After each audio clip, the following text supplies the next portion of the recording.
I want to direct our attention to the book of Deuteronomy, chapter 2, beginning with verse 1. It reads, "Then we turned around and headed back across the wilderness toward the Red Sea, just as the Lord had instructed me. We wandered around in the region of Mount Seir for a long time. Then at last the Lord said to me, 'You have been wandering around in this hill country long enough. Turn to the north. Give these orders to the people. You will pass through the country belonging to your relatives, the Edomites, the descendants of Esau who live in Seir. The Edomites will feel threatened, so be careful. Do not bother them, for I've given them all the hill country around Mount Seir as their property, and I will not give you even 1 square foot of their land. If you need food to eat or water to drink, pay them for it.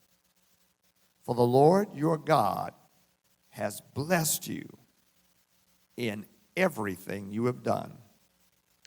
He has watched your every step through this great wilderness. During these 40 years, the Lord your God has been with you, and you have lacked nothing. For the Lord your God has blessed you in everything you have done. He has watched over you every step through this great wilderness. During these 40 years, the Lord your God has been with you, and you have lacked nothing." Thus far, the word of the Lord. I want to preach today from the subject, time and testimony. Time and testimony. March 11th, 2020 will be remembered as the day when the world as we knew it stopped. It was on that day that COVID-19 was declared a pandemic. In the morning, universities such as Harvard and Notre Dame canceled in-person classes and announced temporary online courses. San Francisco's mayor announced that the city would prohibit future gatherings of more than 1,000 people. Washington State's governor banned gatherings of 250 or more people in the Seattle region. During that same morning, the NCAA announced that it would host March Madness without fans. By the evening, then President Trump announced a temporary 30-day travel ban from Europe to the United States. And later that evening, a game planned between the Oklahoma City Thunder, the Utah Jazz, was called off because Jazz center Rudy Gobert had tested positive for COVID-19. Within the next few hours, the NBA announced it would suspend all games until further notice, which would later be followed by the NHL, Major League Baseball, and other professional sports leagues in the preceding days. And subsequently, after that Wednesday, we as a state and city were placed under a shelter-in-place order, disrupting life as we knew it. At that time, there were nearly 120,000 cases and 4,000 deaths reported from over 118 countries. And what we thought would be a momentary nuisance, relegated primarily to countries outside of our borders, would prove to be a 2-year global catastrophe of epic proportions, resulting in more than 450 million cases and over 6 million deaths worldwide. In the United States alone, there are a reported 79.4 million cases, 965,000 deaths, 55.6 million recoveries, and 554 million vaccines administered. March 11th, 2020, and the time immediately following produced questions for which no one had answers. Fears about the viability and sustainability of life as we knew it abounded. The common forecast was mass closures of businesses as well as churches, with those surviving experiencing what was purported to be a 30% drop across the board. As believers in God, we were all of a sudden confronted with realities that required a belief that the God about whom we read in the Bible is the real God. The stuff that Scriptures reveals him to be able to do is what we had to believe he would be able to do for us. We came to see that sooner or later we would have to live out some of what we read in the Bible to discover how real this God is. And it's been in the course of the past 2 years that terms such as exile, scattering, wilderness, diaspora, and diasporic have not just been words. They've been experiences that have been the context for knowing God in a far more personal, powerful, and profound way. Many discovered that the surface, the light, and the trite would not be enough for the moments that a pandemic produced. Many discovered that you need to go much deeper and see God in a whole different way. And the praise is that God showed himself. In the midst of all that has been, in the midst of all that has not been, in the midst of all that was, and in the midst of all that wasn't, God showed himself. And there's someone who is able to say, you've seen God. You've seen God in a way that you had not seen him before because you didn't have to see him in the way that you needed to see him. And the good thing about God is God knows exactly how he needs to be seen for the time that he needs to be seen. If I'm talking to you, you can just put in the chat, I've seen God for myself. I've seen God how I've needed to see him. More importantly, I should really restate that. I've seen him as he knew I needed to see him for the time that I needed to see him. Because there may have been times when you wanted to see God, in one way, and God knew, no, that's not the way you need to see me for this moment. God determined you needed to see him in the way that he absolutely knew you needed to see him. And isn't it good to know that God knows more than we know how we need to see him, when we need to see him, as we need to see him. Moses is touched by this as he speaks to God's people as they leave the wilderness in pursuit of the promised land. With the exception of Caleb and Joshua, it is a different generation than those with whom he began the journey 40 years earlier. That generation died in the wilderness as a punishment for their disobedience and their lack of faith. In chapter 1, Moses recounts the context of their current state. An 11-day journey ended up being a 40-year ordeal simply due to disobedience. And while that was so, there were victories that they experienced in the time going round and round and round. And then God called them to proceed, saying, you have been wandering around in this hill country long enough. Turn to the north. God announces the people's departure from the wilderness based upon the fulfillment of God's purposes for the wilderness. I'll say that again. God announces the people's departure from the wilderness based upon the fulfillment of his purposes for the wilderness. Their movement was not set by their wants or their desires. Their movement was set by God's purposes. And they had been there long enough for what God had determined to do. Now, it was longer than they liked. It was longer than they wanted. But it was long enough for God.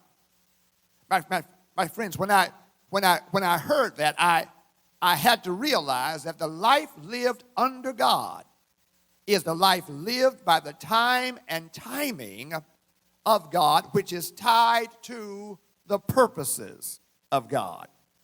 And the rub is that more often than not, time that is too long for us is just long enough for God.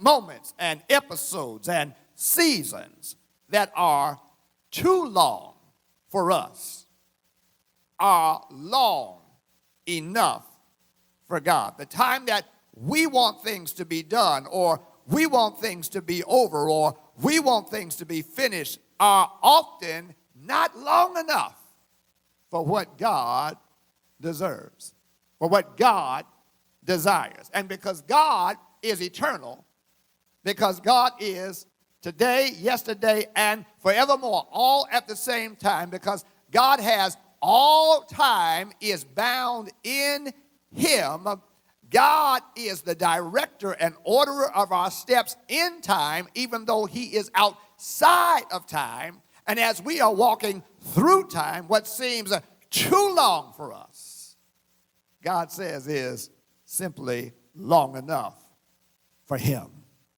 And some may ask, long enough for what? The answer is given in Deuteronomy chapter 8, verses 2 and 3, where it says, remember how the Lord your God led you through the wilderness for these 40 years, humbling you and testing you to prove your character and to find out whether or not you would obey his commands.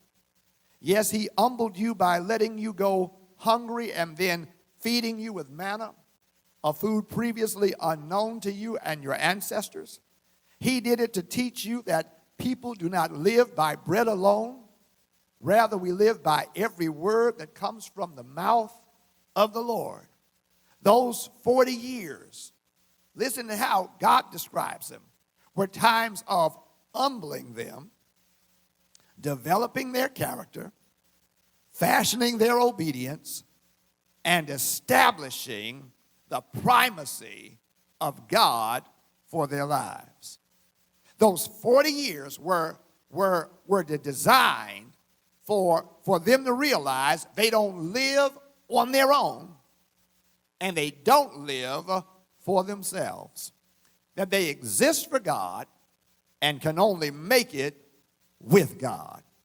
It took 40 years for a generation that didn't get it to die out and for another generation to grow to be able to get it. God takes time, which is often longer than we'd like, to remove what doesn't get it and to develop what can get it.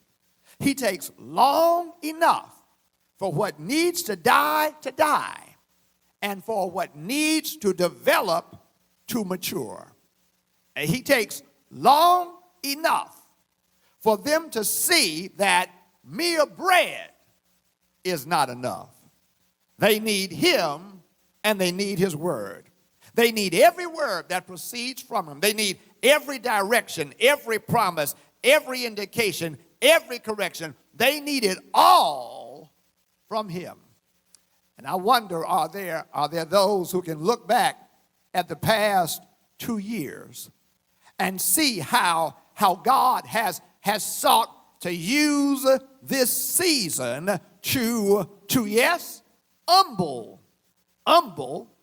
to yes, develop, to yes, allow you to recognize that you don't live on your own and you cannot live on your own, but that you need God and you need more than just what is provided physically. You need every word that comes from him.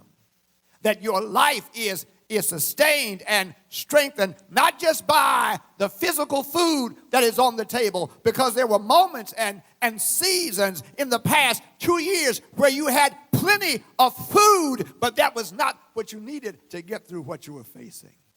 You needed a word from God. You needed a promise from God. You needed a message. You needed God to show you something. You don't live by bread alone. You live by every word that proceeds out of his mouth. God's purposes having been fulfilled, God says, long enough, turn to the north.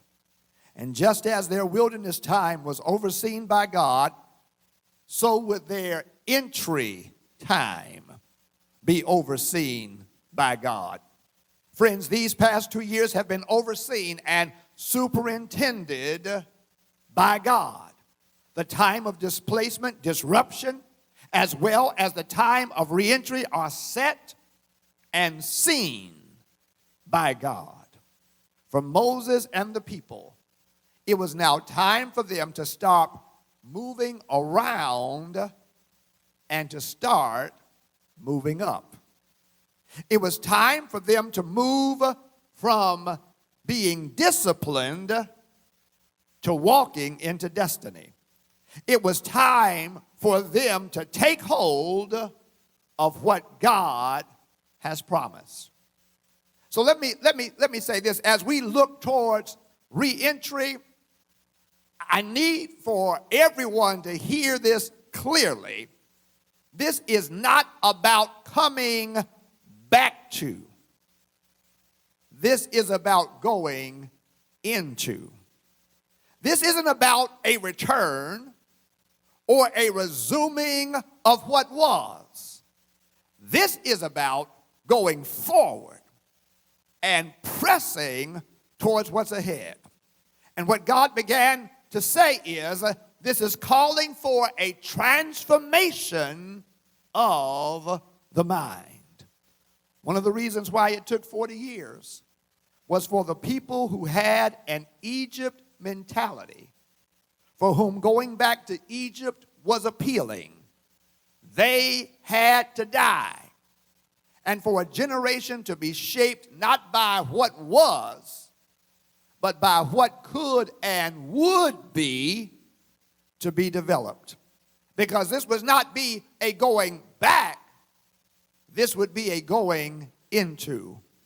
And friends, God is not looking for us to come back, to go back. God is looking for us to go into. And that's why God tells them, go north. It's to go up. It's to go where they haven't been before. It's to go where the promise is, which is where they haven't been and what they don't know. In many ways, the same is true for us. We are being called into a realm where we've never been and to what we don't fully know. It's full of ambiguity. It's full of uncertainty. Nobody knows how many people are coming back, how many people are going to be virtual, how many people are going to be hybrid, how many people. Nobody knows that. It is uncertain, and that is the realm of not just the church. It's the realm of education. It's the realm of commerce. Nobody knows, because this is a different world. We have not been this way before, and it's filled with ambiguity. It's filled with uncertainty. And yet that is, my friends, the territory of purpose and promise. The call to receive the promise of God would be for them the call to confront new challenges, overcome new obstacles, and defeat new enemies. And they would do it armed with a testimony. Verses 4 through 7 read, "Give these orders to the people. You will pass through the country belonging to your relatives, the Edomites, the descendants of Esau, who live in Seir. The Edomites will be threatened, so be careful. Do not bother them, for I have given them all the hill country of Mount Seir as their property. And I will not give you even 1 square foot of their land. If you need food to eat or water to drink, pay them for it. For the Lord your God has blessed you in everything you have done. He has watched your every step through this great wilderness. And during these 40 years, the Lord your God has been with you, and you have lacked nothing." They are given specific instructions in terms of how they are to engage what's ahead of them. And it's buttressed by a testimony about the Lord their God. And my friends, as we look at going into what God has purposed and promised, we approach this time with a testimony about the Lord our God. With March 11, 2022 having passed, it's now March 13th, 2022, two years and 2 days later, we too have a testimony. We too have a story. We too have a praise. We too have a shout to give for the world to hear and for us to hold on to as we proceed. And the first part of that testimony is productivity comes from God. Productivity comes from God. The beginning of verse 7 reads, "For the Lord your God has blessed you in everything you have done." The Lord your God has blessed you in everything you have done. While they were in the wilderness, they were productive. They were successful in what they sought to do. God blessed the work of their hands. God blessed them in everything they did. The Lord blessed their efforts and made them successful. Despite the challenging environment, despite it not being a place that they were used to, a place that they did not want to be, a place where they were longer than they wanted to be, God blessed their every endeavor. There was favor upon their work. I believe that there is someone for whom that has been your experience. The Lord has blessed you in what you have done. And certainly, my friends, as a congregation, that is our testimony. The Lord has blessed what we have sought to do. MT 2540 is a prime example. The Barnabas Fund is another example of responding to the needs in the community, whether it's been in the form of vaccinations or feeding and supplying. God has blessed us in what we've done. It's surprising how it's occurred. We've had more people engaged, a higher level of generosity and stewardship. The Lord has blessed us. It's been the Lord's favor. And for somebody, you are feeling this. The Lord has blessed you in what you've done. In a difficult and challenging context, God has blessed your efforts. God has strengthened and furthered your work. God has grown and flourished you. God has given you what you needed every day to do what needed to be done. And when you did not know how it could be done, God showed you. And when you doubted that it would be done, God came through empowering you to do it. God made you productive. It was God. The impact was God. The effect was God. The success was God. The growth was God. The sustainment was God. The creativity was God. The innovation was God. The idea was God. The stamina was God. It was all God. And for somebody, it was in an environment that was not the most conducive for you to be effective. As a matter of fact, you might have even been in a negative environment, but God still blessed you in everything that you did, because God wanted you to understand that your success is not tied to your environment. Your success is tied to the one who is with you in your environment. The Lord blessed you in everything that you did, in a wilderness, in a dry place, in a cold place, in a barren place. The Lord blessed you in everything that you done. Productivity comes from the Lord. But there's another part of the testimony, not just productivity, protection comes from God. It goes on to say, He has watched your every step through this great wilderness. He has watched your every step through this great wilderness. Can I back up just for a moment? Because when it says that the Lord says He blessed them in everything that they did, you and I must realize that they were in Egypt in a different environment, and they had certain skill sets for that environment. In the wilderness, you have to develop another set of skills. In other words, you aren't prepared for everything that you face that you're going to have to do in the wilderness, but the Lord blessed them in everything that they did, even when they had to develop some new muscle. They had to develop some new skills. And certainly that has been the case in the time of the pandemic, because everybody was not digitally inclined. Everybody was not about this notion of being virtual. You did not know how to set up a Zoom, and even after you set up the Zoom, you didn't know how to operate it very well. But in this season, God has enabled you. God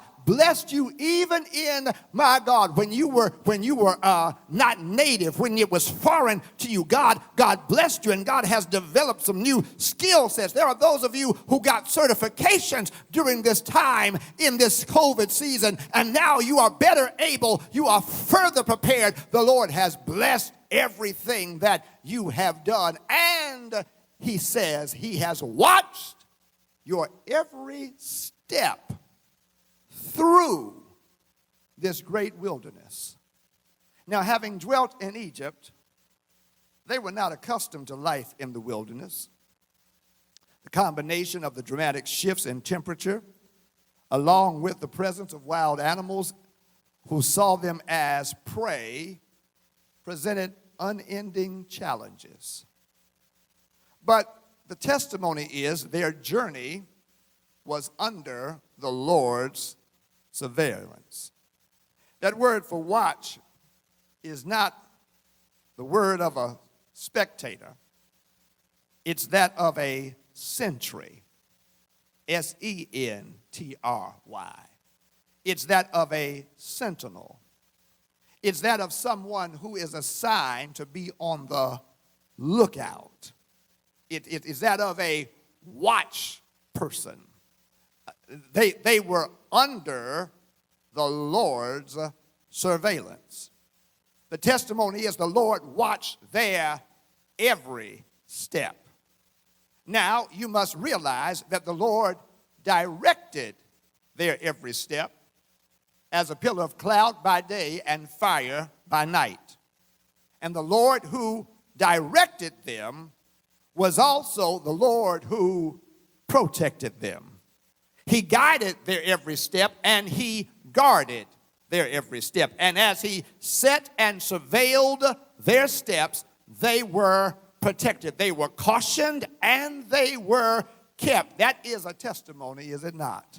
That protection has come from the Lord. The Lord has watched every step. The Lord has had us under His surveillance. And as the Lord has led us, the Lord has looked out for us. And in the Lord looking out for us, the Lord has led us. I want somebody to know that if you can't say anything else, you ought to be able to say you've been protected. That not one step of your life has been missed by God. There have been no glitches. Nobody has been able to block him from watching over you or for watching out for you. The Lord saw it all before any of it played out. You've been under the Lord's surveillance. The Lord who keeps you neither slumbers nor he sleeps. Therefore the sun does not smite you by day nor the moon by night. Nothing catches the Lord off guard. Nothing surprises the Lord. And therefore no weapon that's been formed against you has been able to prosper. The Lord has had you under surveillance. And the thing about his surveillance is tied to his purpose. He watched their every step through this great wilderness. You got to read. You got to read the word. The Lord has watched your every step through this great wilderness. Now you must remember that their movement had not been linear, it had been circular. They weren't moving in a straight line, going from point A to point B. They were going circular around Mount Seir. Not linear, circular. But the testimony is, as they were going around, they were also going through. In other words, what simply seemed to be annular, circular, repetitive, was full of intention. God was bringing them through as they were going in circles. They were going in circles, seeing the same thing over and over and over and over again, but God was bringing them through as they were going in circles. You got to be able to see it. Because what God really wants somebody to understand is you're doing more than just going around. But God is bringing you through. I know it feels like all that you're doing is going in circles, but every time that you go around, every step that you take around, God is seeing how that step is bringing you through. And I want somebody to understand, I know it may seem circular where you're sitting, but where God is sitting, God sees you coming through. That's why you're not going to die in the wilderness. You're coming through the wilderness. And I need somebody to post right now, I'm coming through. I know it looks like you've been going just round and round looking at the same thing, but God says you're coming through. I know that the wilderness is great. I know that the path is circular, but God sees you coming through. And with every step that you take, God is bringing you through.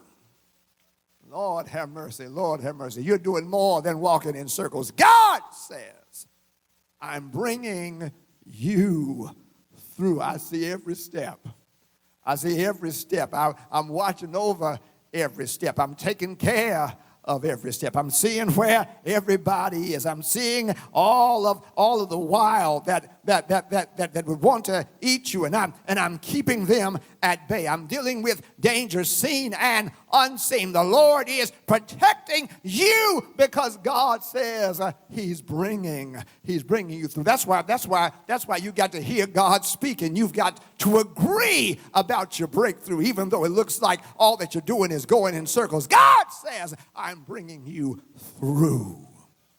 I'm bringing you through. I'm bringing you through. Productivity comes from the Lord, and protection comes from the Lord. But there's something else in this testimony. Again, it says, for the Lord your God has blessed you in everything you have done. He has watched your every step through this great wilderness. During these 40 years, the Lord your God has been with you, and you have lacked nothing. The testimony that they have that's going to take them into this uncharted, uncertain, ambiguous future is the Lord supplies his presence, which secures his provision. The Lord supplies his presence, which secures his provision. This 40 years of wandering in the wilderness was filled with loss and challenged by lack. Filled with loss, challenged by lack. When they packed up,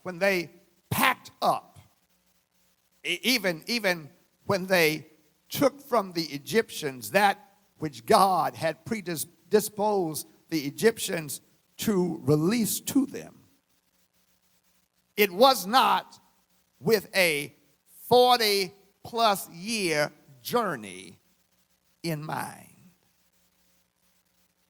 What should have been an 11-day journey ended up being a 40-plus year journey, which means that they hadn't packed for a journey that long. They hadn't packed for a journey that long, which means they would be challenged by lack. But it was also a time of painful loss. It was a time of people dying, and not just people, but their people. Fathers, mothers, husbands, wives, brothers, sisters, uncles, and aunts, grandparents, and friends, sons, and daughters. They died in the wilderness. You know, when you read that, it can be so sanitized and impersonal, but we're talking about real loss, real grief in this time in the wilderness. That which would normally provide relational certainty and transgenerational support and security, that was absent. And in the midst of absence and loss of staggering proportions, the testimony is the Lord was with them. The Lord was with them as a pillar of fire and cloud. And towards the end of Deuteronomy, Moses would remind them of the Lord keeping them as the apple of his eye, of the Lord alone leading them, and the Lord gathering them and carrying them on eagle's wings. The Lord supplied his presence. And in the midst of their loss, which was staggering and epic, the Lord was present to keep them. And with his presence came his provision. The Bible says, the testimony is, they lacked nothing. Their testimony was, the Lord made them to feast on crops of the field and nourished them with honey from a rock and yogurt from the herd and milk from their flocks and fatness of lambs. They lacked nothing. Manna came from heaven. When they needed water, water came from a rock. He was their provision. Here's their testimony. Their clothes did not wear out. Their feet did not blister or swell, even though they had not packed for that long of a journey. God made what they had last such that things did not wear out. My brothers, my sisters, at the end of the day, you and I need to understand it is all about the presence of the Lord. At the end of the day, it is all about the Lord being present. And the testimony over these past 2 years is the Lord has been with us.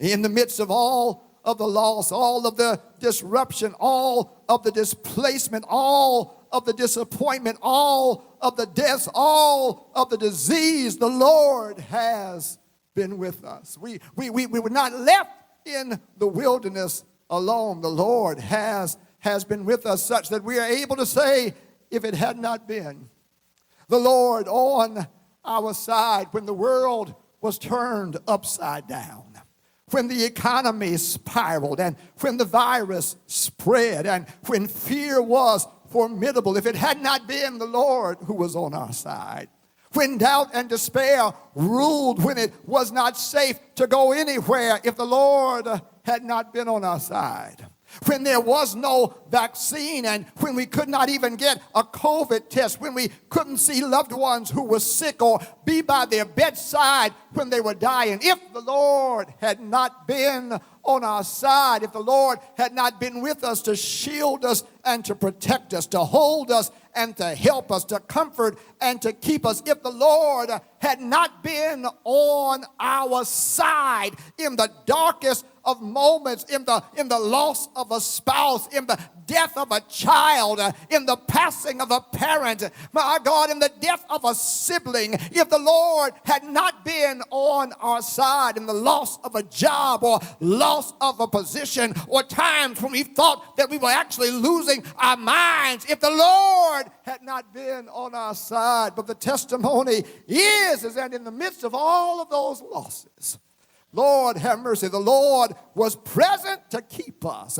And when you did not see the Lord, or when you did not even feel the Lord, the testimony is the Lord was still present.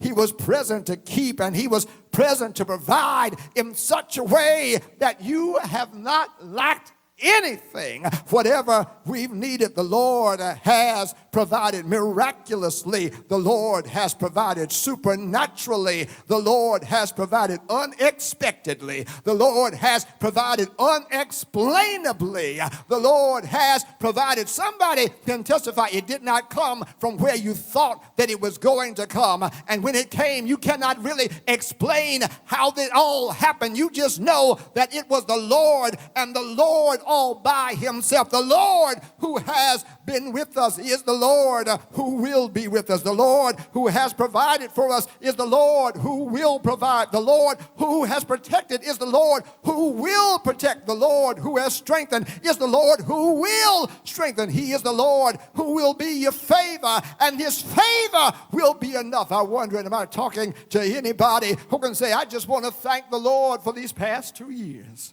I just want to thank the Lord for His blessing and His favor. The environment has not been, my God, exemplary, but the Lord has blessed me right where I am. I may not have been where I wanted to be, but the Lord has blessed me right where I am. I may have had to stay longer than I wanted to stay, but the Lord has blessed me right where I am. I wonder, am I talking to somebody who can say, I just want to thank the Lord.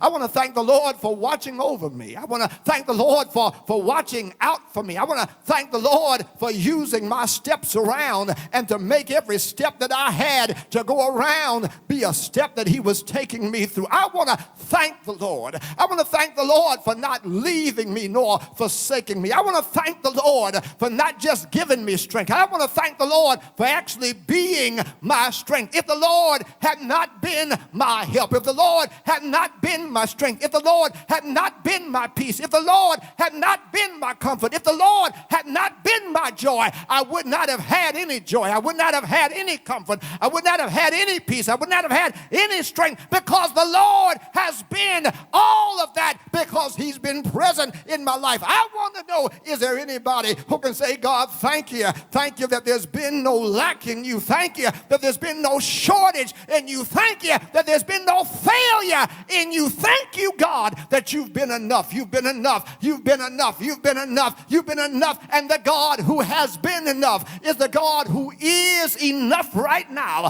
I dare somebody who's facing something to be able to say, God, you're enough for me. You're enough for that situation. You're enough for that difficulty. You're enough for that dilemma. You're enough for that diagnosis. You're enough. You're enough for that delay. God, you are enough. You are enough for that predicament. You are enough for that problem. You are enough for that adversary. You are enough for that enemy. You are absolutely enough. You're enough for my illness. You're enough for my grief. You're enough for my loss. You're enough for my, you are the God who is enough. God. And he's not only enough now, but he's enough for what is up ahead. He's enough for what is before. He's enough for what is in front. And I dare you right now, if you know that that's your testimony, you ought to be able to lift up your hands and give praise to the God who is enough. As a matter of fact, somebody just chat. He is more than enough. He's been more than enough. He's caused my cup to run over. He supplied my need according to his riches and glory. All I've needed, his hand has provided. He's been more than enough.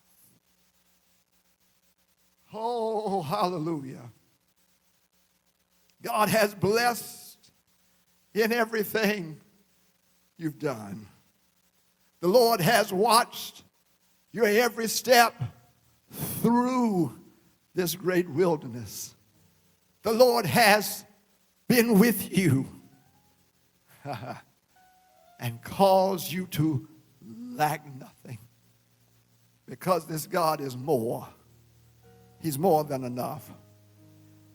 And my friend, the real shout for the believer in the Lord Jesus Christ is not just the Lord is enough on a temporal plane,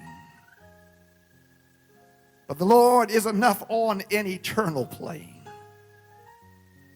That is to say, the Lord hasn't not just been enough for your physical need. The Lord is enough for your spiritual need. Indeed, man does not live by bread alone, but by every word that proceedeth out of the mouth of God, because there is a hunger that's more essential, more absolute. That is a hunger for life. I'm talking about real life. I'm talking about eternal life. I'm talking about a life that is not lived by dread or fear or shame or embarrassment or guilt, but a life that is lived in confidence and faith and joy, because you have a relationship with the Lord who is your God.